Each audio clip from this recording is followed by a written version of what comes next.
Welcome to WB Mason Postgame Extra exclusively on SNY.TV. Monday night, the Mets moved down to Miami to open a 3-game series, and their bats were dormant for 8 innings, but not in the 9th. Daniel Murphy hit a 3-run homer off Steve Cishek in the top of the 9th, and that was enough for the Mets to beat the Marlins 3-1. Nothing to nothing for 7.5 innings. Marlins finally got through with 2 outs, three straight hits to get a run to go ahead in the bottom of the 8th off Dylan G, who was magnificent tonight. And then in the bottom of the 9th inning, Ozuna misjudged a fly ball off Lagares' bat, but started the inning going due to walks. Murphy hits the 3-run blast. Murphy, who got a couple beautiful hits last night, I felt was on his way to break out of his early slump.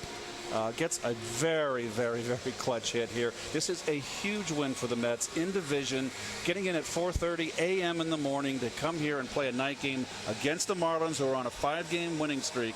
I can't tell you how important this game is, even though it's a long way to go. I have no idea where the pitch was either. I didn't even know if it was a heater or not. I think it was. They told me it was. I wasn't sure. So I don't know. Maybe I don't know if that's good or bad, but we'll take it. Well, he and Kevin got together and reviewed some stuff and worked on a few things, and he has made a few adjustments. And if we get Dan Murphy going, our offense is going to be a lot different. From a personal standpoint, just understanding we're playing really good baseball right now. We're winning games. So, it's allowed me to take a step back and realize that this whole game isn't about me. It's about the team. And kind of getting your teeth kicked in the first 20 games of the year will make you realize that. But it's been awesome, and those guys have been so excited for me the last 2 days, with some of the base hits I've gotten. And this is the greatest bunch of teammates I've ever had in my entire life. And I'm really, really humbled to be on this ball club. Dan's night. He's Murphalicious. That's what we know he can do.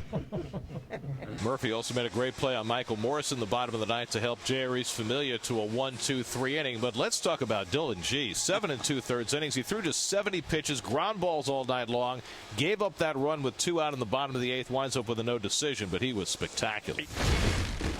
I felt pretty good tonight. I was locating, fairly well, and just changing speeds and mixing my pitches and throwing a lot of strikes. And they were aggressive, and like I said, they were hitting them at people, and we were making the plays. Plawecki did an amazing job back there calling pitches. Certainly, when you're looking up, he's got 65 pitches in the 8th inning.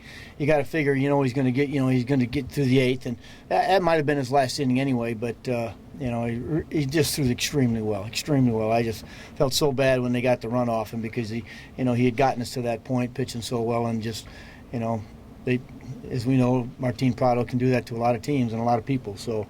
But we won, and we'll enjoy it for a while. I'm lucky. I came early, so I'm sure they're exhausted, and I wanted to make that's more motivation for me to go out there and throw a lot of strikes, get those quick innings, and keep them off the field, and just try to do my best to pitch well for them because I know what they've been through.